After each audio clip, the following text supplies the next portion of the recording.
Good, good afternoon, good morning in Europe, in Africa, specifically where we're going to have our conversation today. And welcome for anybody who is watching the show today. Today, it's going to be special because we are going to talk about raising fund for education, raising fund for girls who have, who need our help, who need, lots of support from us because they're going through a difficult time. They really want to go to school, but they can't do it. They can't actually, get the opportunity to go to school because they don't have enough money or because the families can't afford it. So I'm not going to stay long. I'm going to bring with me Rebecca and Mireille. Yes, Mireille, another Mireille today. And they're going to talk about not only their organization, so Core 23 Lab, an organization that is doing empowerment work in Congo. So Rebecca will tell us a little bit more on what Core 23 Lab is doing, and then we're gonna have Mireille talking more about the girls that we really want to help get back to school and get a training so that they can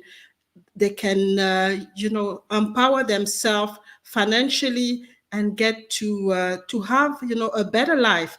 And that's what everything that I do is all about.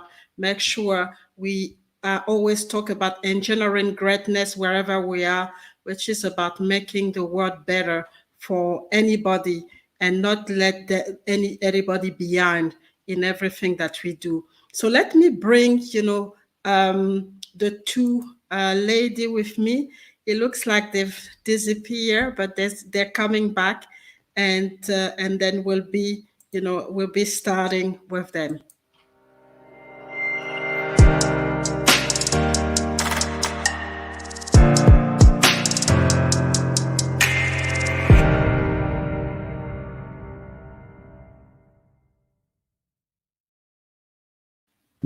So good afternoon, Rebecca. Welcome, and Mireille as well. Welcome.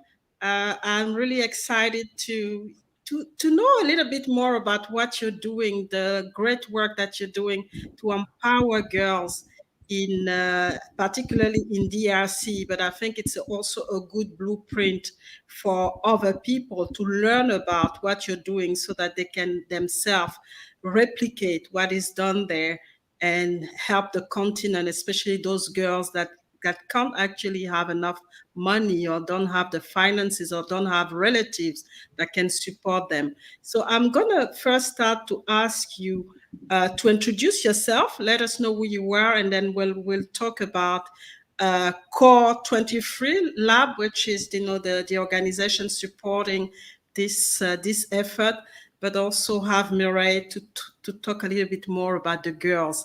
And that's the important part that we really need for the audience to know how they can help the girls. So Rebecca, the floor is yours. Thank you. My name is Rebecca Yakitimbo, and I'm the co-founder of Core 23 Lab, and I lead the program for Core 23 Lab. I'll pass it on to Mireille. My name is Mireille Ilunga, and I'm working for Core 23 Lab as a educator for girls and women. Thank you so much. So Core 23 Lab, I mean, I've actually joined the effort because I think you're doing some fantastic work. And I really want to know, you to explain to the audience what is Core 23 Lab and what is Core 23 Lab doing on the ground to empower individuals, but particularly girls and young women. Sure. Thank you. I'll go ahead. Core 23 Lab is actually something that was birthed out of the mining communities of 243, the code itself for the country. The telephone code for DRC is 243. So the challenges that we observed from the communities that we're in, including the fact that it's majorly a mining powerhouse. Majority of people work in mining for cobalt and copper. And there are so many challenges that surrounds the community that is more focused on mining. So some of the other challenges that communities face, including just lack of access to education, to opportunities, to resources, to health. And there's also the challenge that we have a lot of people out there that do not have just general life skills, which are very necessary to navigate, especially the world we live in now, where people do not always get jobs when they graduate. They do not Mm-hmm. always get opportunities. So they need some skills to just sort of supplement what they already have. So at Mm-hmm. Core 23 Lab, we're trying to give opportunities to the mining communities of Katanga and Lualaba, to give them opportunities, to give them access to resources that can help them to elevate their socioeconomic status. And we do that by focusing on entrepreneurship, uh, education, technology, innovation, research. And the reason why we do that is because we believe if people are educated, then they're empowered to be able to make meaningful decisions. But we also believe that if technology is something that they adapt, it can really help to supplement some of the activities that they're doing. For example, now we're living in the COVID era, and so many people in the Western world are working remotely, they're working online. There are opportunities that are there online, but communities are not aware of them because they do not have access to technology. So we're trying to bridge that gap.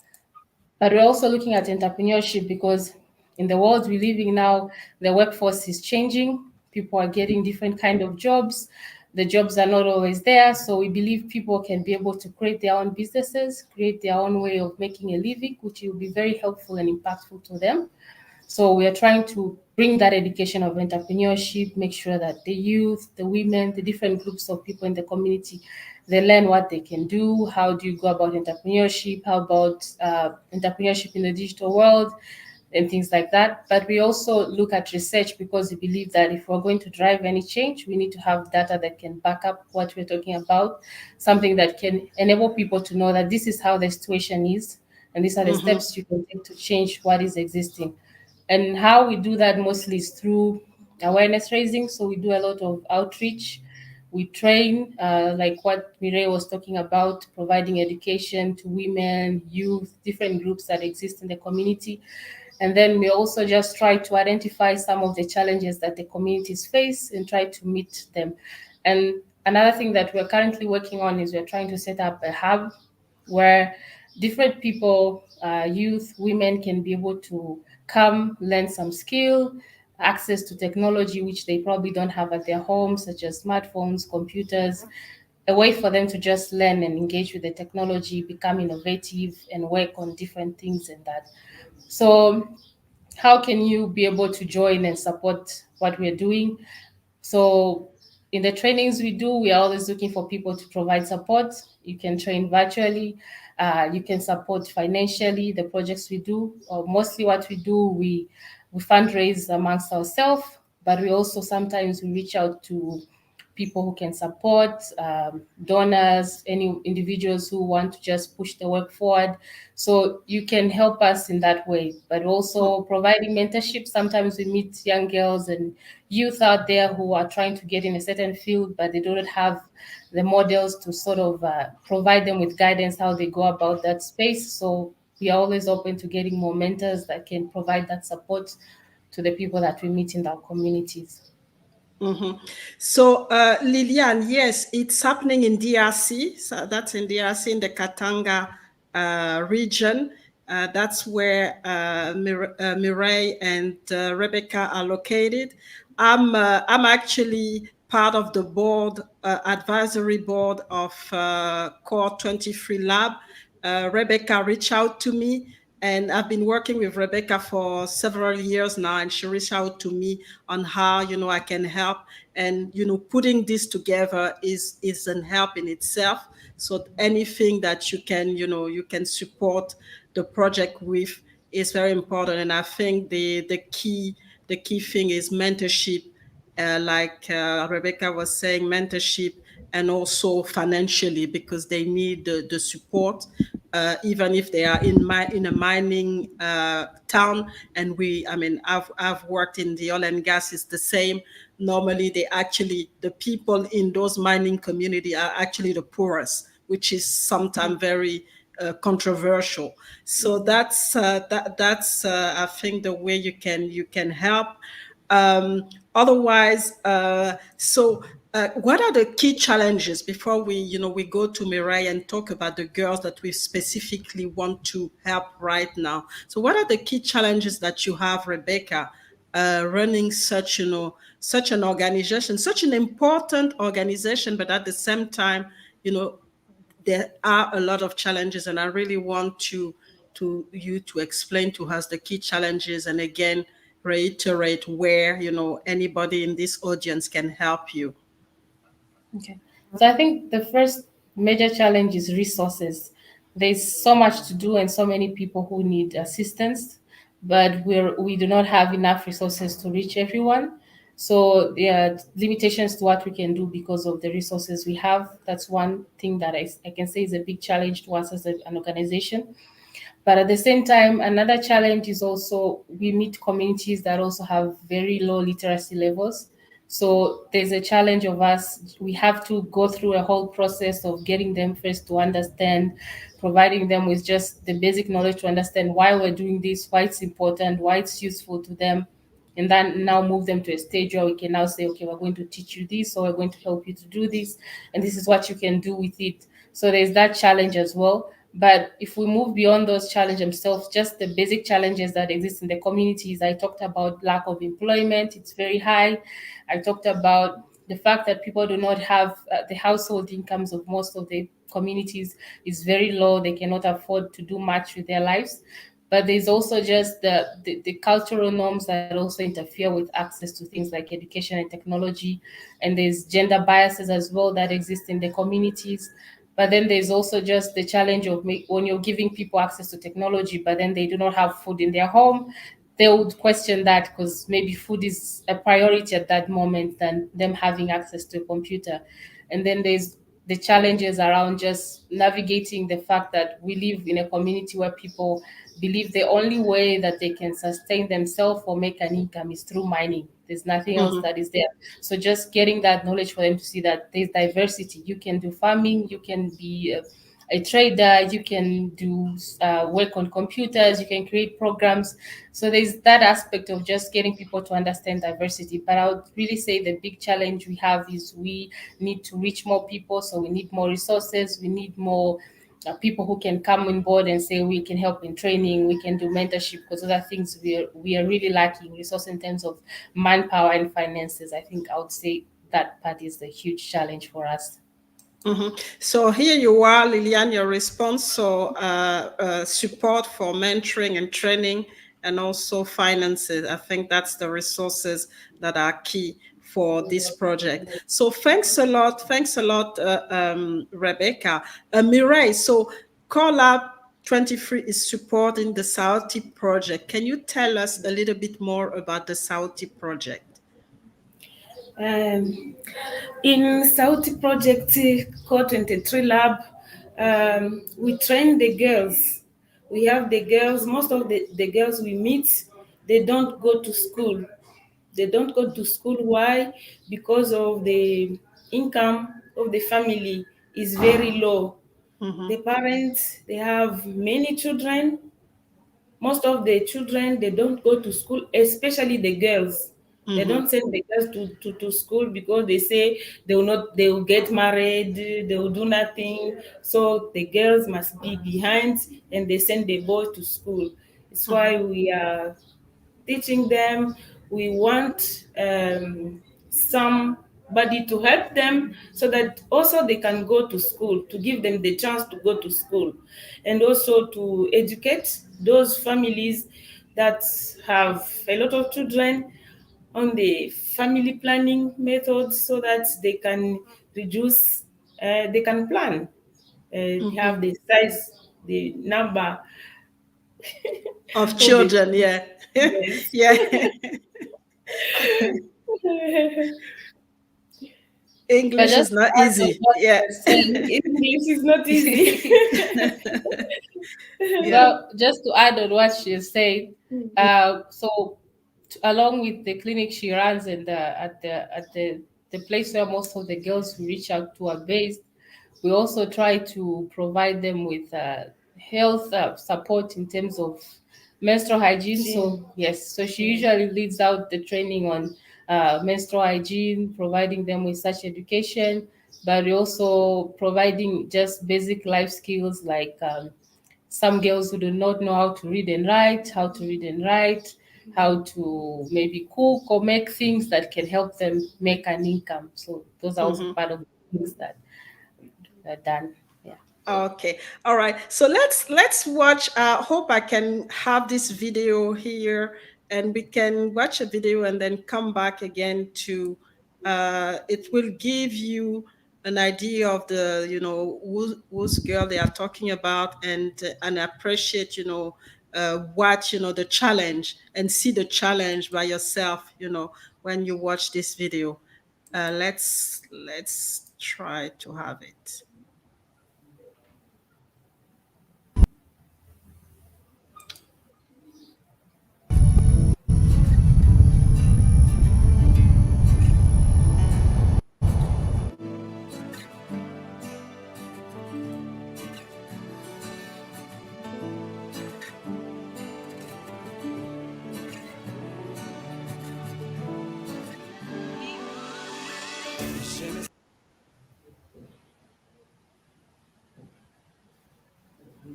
I don't know what's happening. Looks like the video doesn't want to play.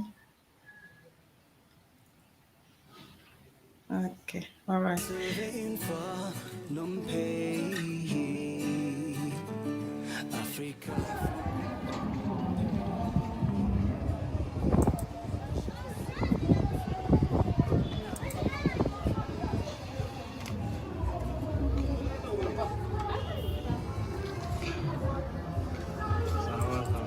Yamasadi. Nijina ngo nchina masagi sapir. Niko agent de sécurité. Une de sécurité. Njoko mnatumika. Having a problem with the video, but so what we can do actually is, go through. We have a presentation that can help process. I think the video is probably too big. We have a presentation that we can show instead, and it will help.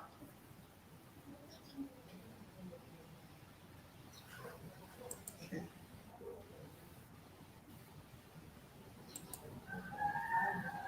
I don't know what the video is not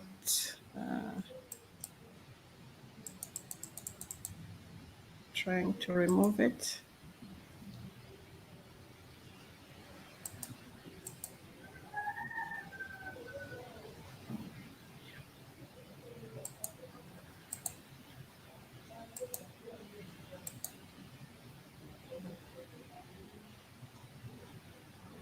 What happened?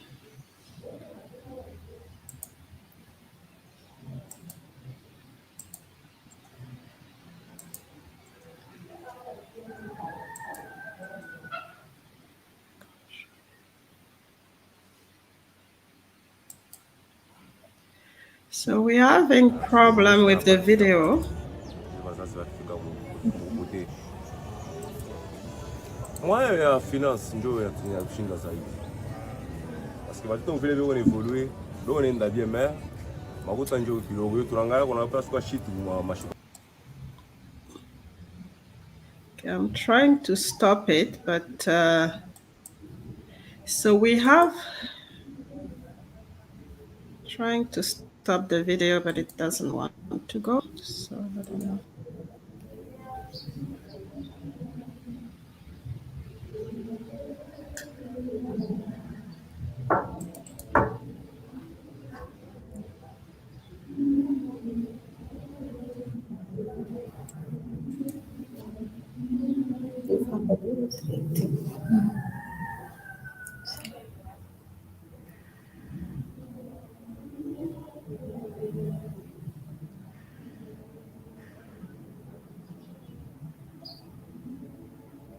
Sure.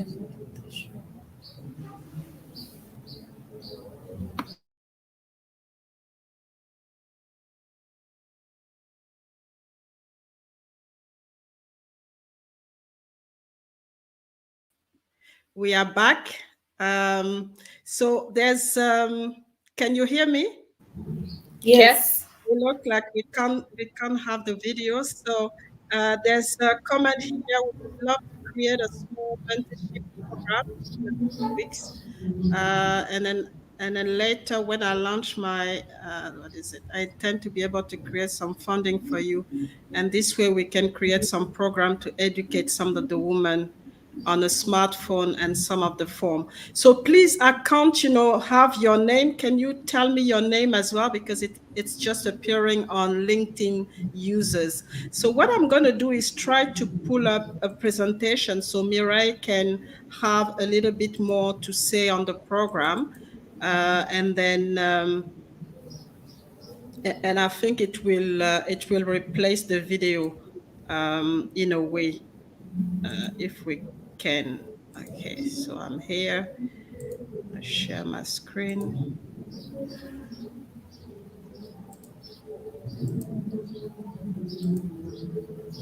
So this is the presentation. So Mireille or Rebecca, if you want to go through it to give a little bit more info about the program, and it's gonna help whoever is listening and is eager to help, to have a little bit more of insight.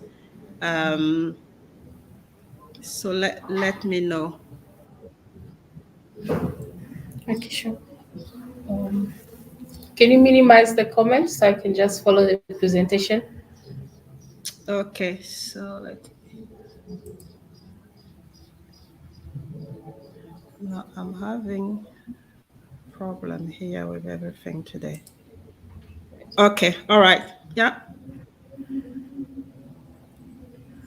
Okay. So I'll just start with an introduction while you set things up. Okay. So Sauti program is named Sauti from the Swahili word Sauti, which means voice. Mm-hmm.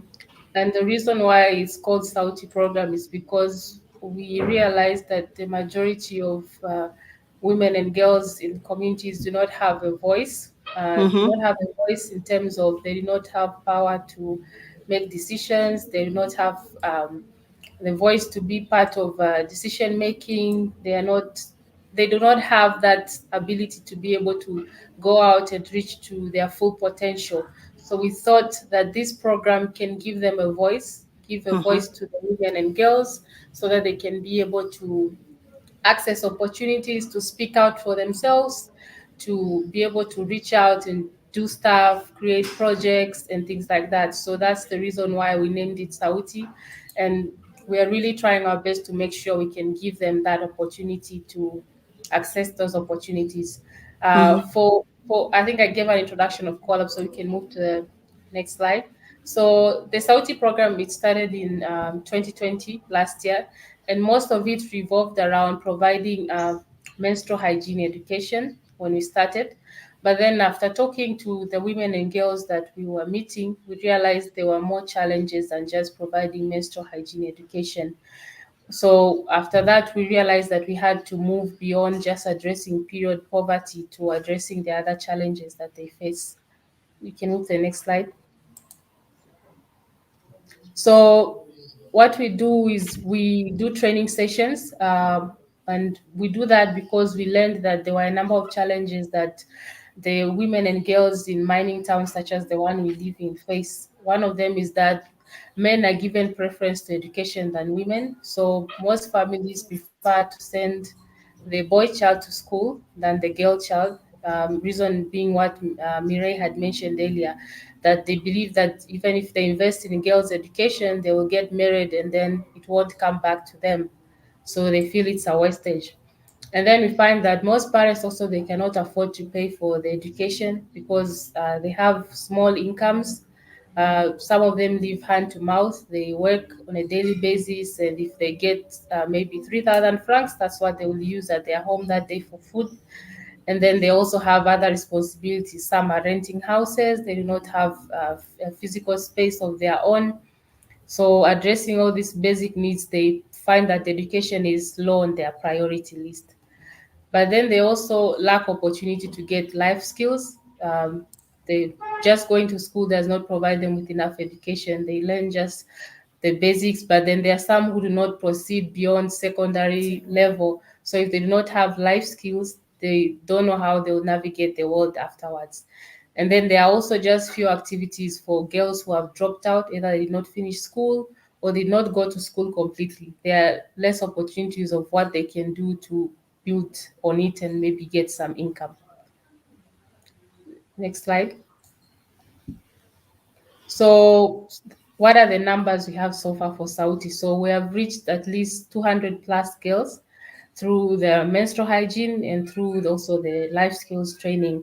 We have had two groups formed so far. So we have a group in a place called Msompo, and then we also have in Manika.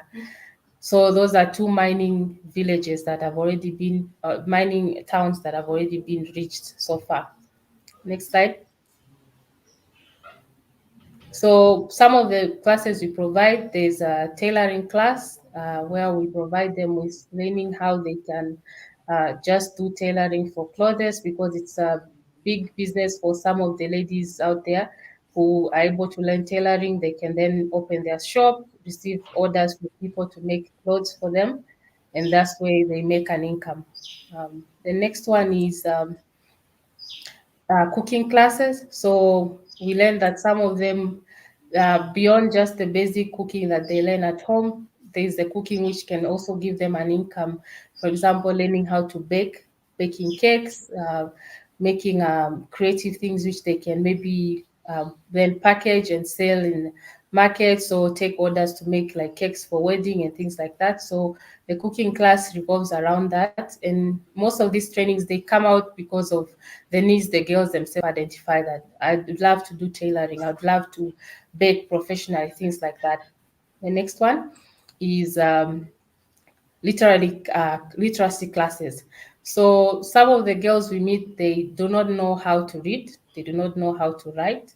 So they come and say, I would love to learn how to read. I would love to be able to count my own money and pay for things.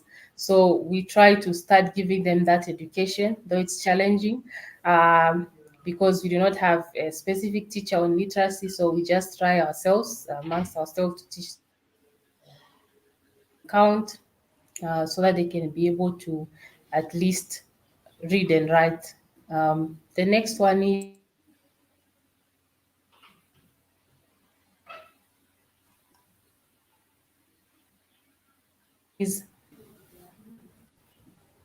Hello, are you there? okay. We lost you at Yes, some point. Yeah. Mm. the connection was a bit of a challenge. Mm-hmm. Yes. The menstrual hygiene class, I'll let Mireille talk about the menstrual hygiene. Yeah. In this class, we teach most of the girls how to take care of themselves when they are on menstrual periods, because some of them, they don't afford even these hygienic pads.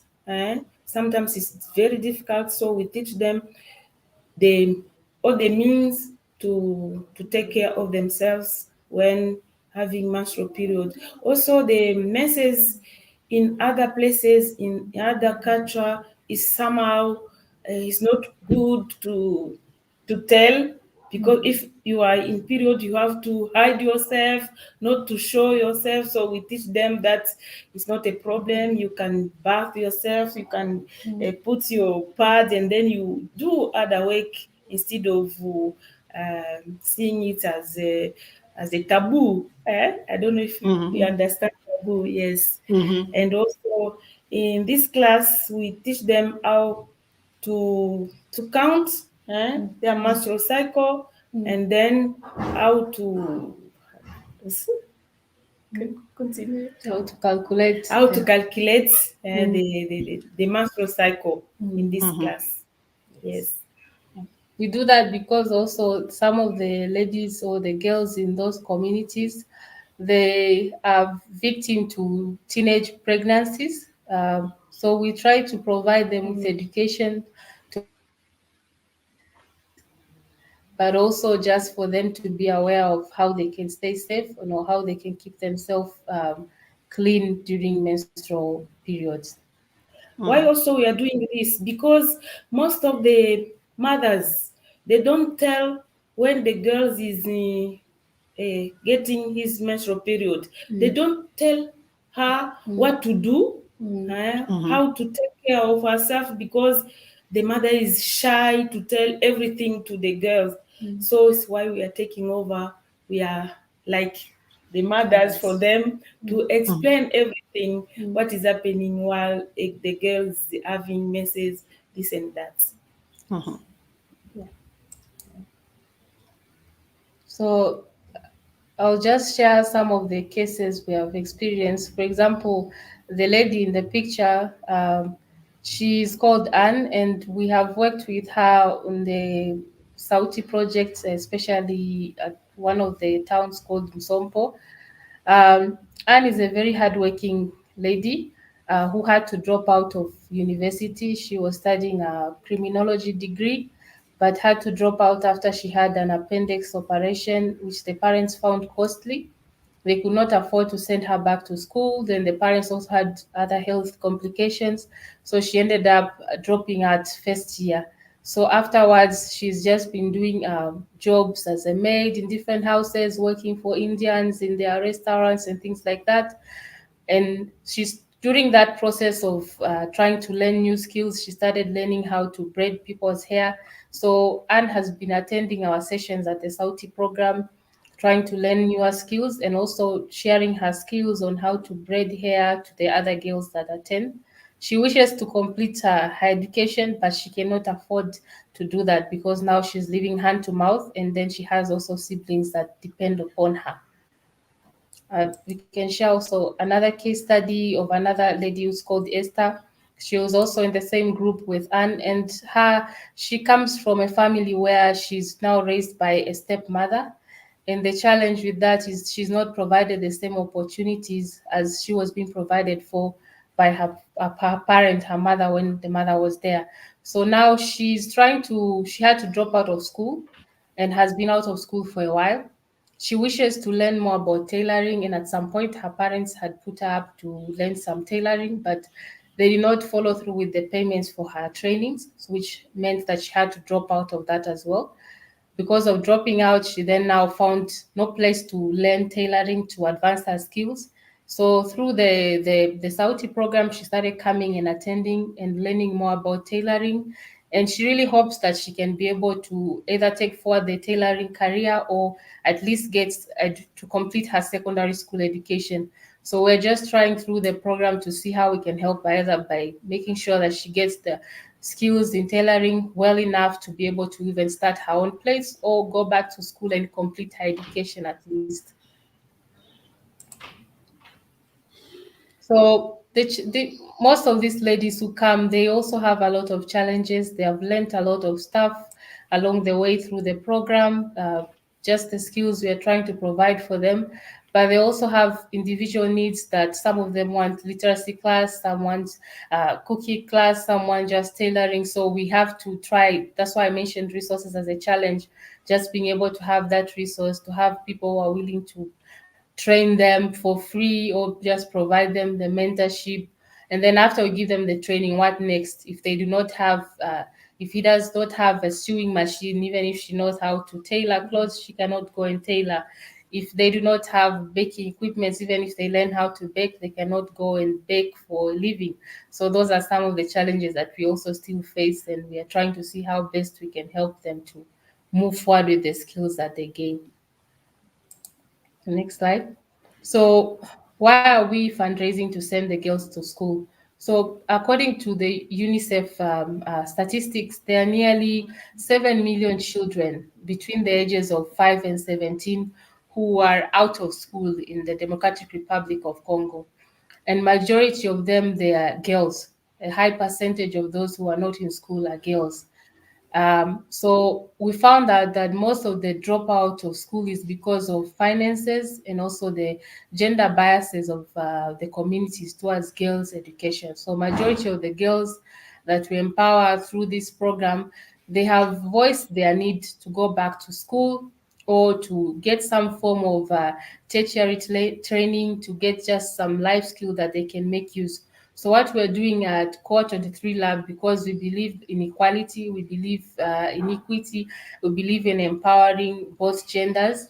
We are just trying to make sure that they get the opportunities to be able to sort of move forward and make an income, make a living. So we're trying to be a catalyst for gender inclusion to the communities that we currently live in. So what your money can do if you contribute to this Sauti project, uh, according to the research we have done so far with some of the girls by asking them, how much is your school fee at school? So if we find that for most girls in primary school, they say with an $8, they can go to school for 1 month. And if you give a $15, you can send a girl to secondary school for 1 month. And if you give a $60 there, at least the student can get some school supplies and uniform to send them to school. And if you give a $70 for a whole year, a girl can go to primary school. If you give $150, this can help to pay for a whole year school for one secondary school girl. And also, if you give an $80, it can help to buy one tailoring machine, which can help girls learn how to tailor. So, whatever amount of money you contribute to support the project can play a significant amount. It can help one girl go to school for 1 month. It can help a girl have the resources she needs to be able to go to school. And that includes even having sanitary pads that can support them to ensure that they do not miss schools because of menses. But also, whatever you contribute in whatever amount can lead up to enabling us to have the resources such as a tailoring machine, which many girls can learn from or they can use to be able to develop their skills. Okay, so as you can see, it's we really need to, I mean, to help here, because it's I mean, $8, I mean, for a lot of people, $8 is sometimes just, the price that you pay when you go and buy your coffee, or when you go and buy your something at the shop. And yet $8 can actually give an education for 1 month to a girl. And if you even give $100 for 1 year, it's just nothing. So it's really what it's all about, is that, instead of, go, giving this $8 for coffee, you can do your coffee at home, and then give this $8 to make sure that those girls can, and those young women can, actually get an education, get trained, and become financially independent. I mean, you saw the case of this young lady who was studying criminology, and then she had to stop everything because, she was short of money and couldn't find a relative who could, help her to do that. So that's the reason that we do that. That's the reason that I've actually accepted to support, Core 23 Lab.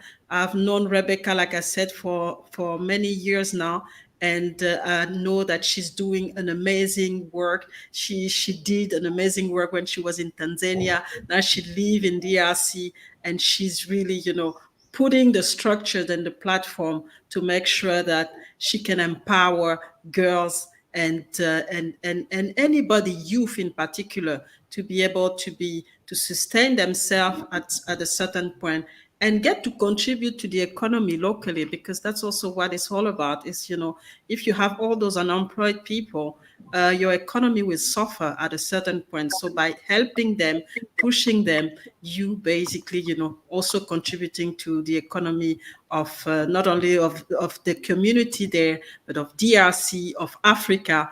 And then it's by the time you realize, you're contributing to the whole humanity. So that's really what I wanted, the audience to be aware of.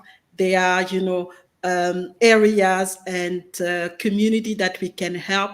And we don't actually always know, the extent of the challenge that some people are actually, facing. And it's important to have, those kind of, conversation and bring the facts, we bring reality in front of people so that they understand that, we are all here, and we can help. And it can be, by giving our time.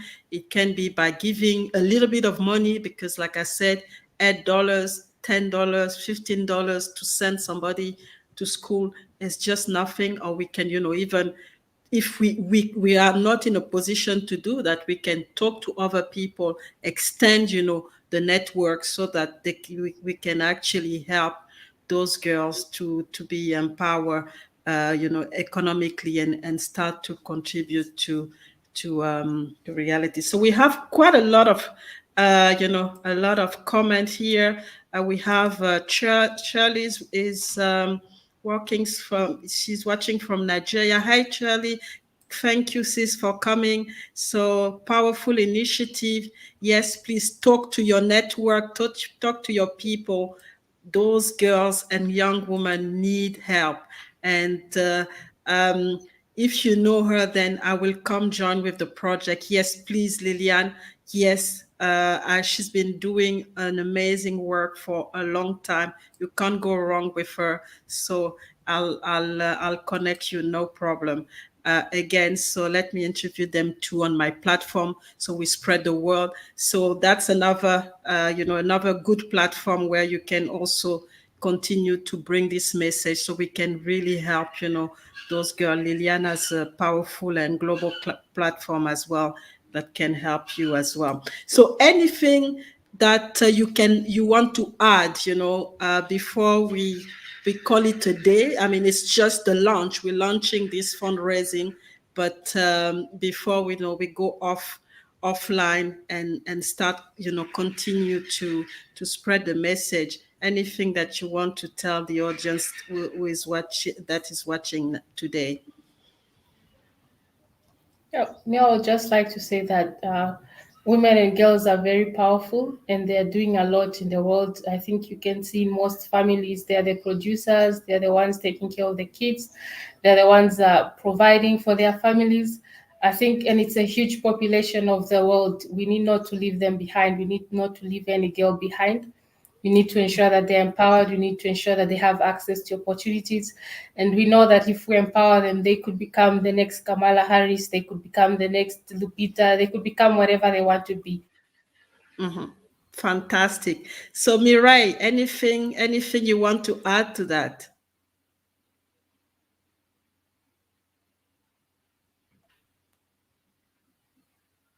Mireille? It looks like I've lost him.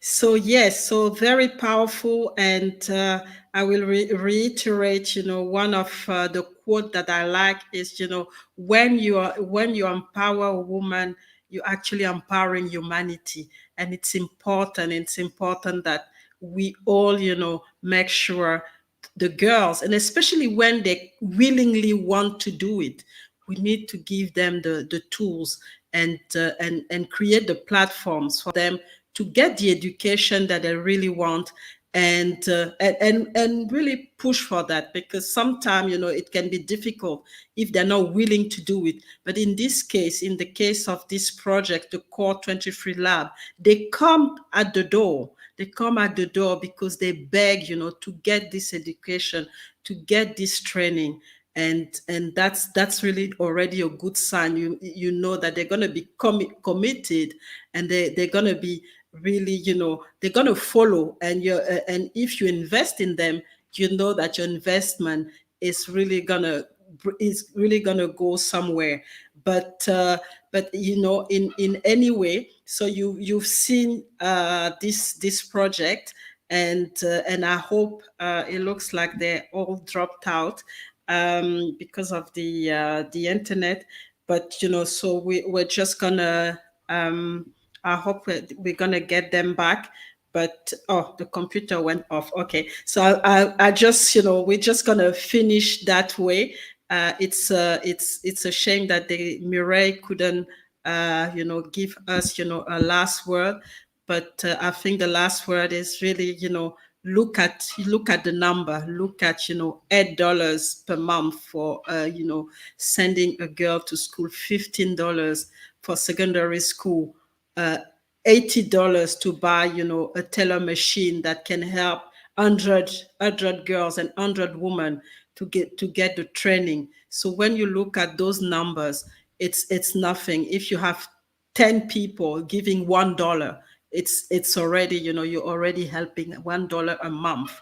So that's nothing. That's nothing for a lot of us. And really, it's a good effort. And like I said, Rebecca, she started really young, doing social work. She started when she's from Tanzania, and then she moved to DRC because she got married to somebody from there, and she's starting the same process. And look at what she's been able to accomplish in the she's been there for 2 years, and she's already built this platform, empowered already 200 girls and women. And if we come in as well, it's just going to be so powerful. And by the time we realize, it's going to be 1,000 and 10,000 and it's maybe a million girls, and that we could empower. And she's also not just focusing on girls through Core Lab. She's really focusing on the youth to make sure they have a future that they can be proud of and contribute to humanity and to the economy locally. So that's all I had for today. I hope, please let me know if you want to get in contact. I will put the contact of Core 23 on the in comments, or phone number, emails. But if you really want to see what they're doing, you can go on their website. Everything is detailed there, and you'll see the kind of project they are working on, and the kind of work that they've been able to accomplish since they started their venture a few years ago. So that's all. Thank you for tuning in. Thank you, everybody, for tuning in. I appreciate the support. It's really important, for us to have this support and to help, other people who are challenged, and leave nobody behind, because it's all about, we all in it together, and we all here to bring humanity forward. So thank you very much, and please let me know if I'll put the detail, but you can still contact me on every platform if you're interested, and then I'll follow up with Rebecca and Mireille. Thank you, and have a great day. End of the day for people in Europe and in Africa, and beginning of the day to the people in North America, and in America in general. So thank you, and see you for another event, because this one was kind of a special one. But I'm going to be back with the Greatness Engineering Hour next week, actually. So thank you very much, and take care. Bye.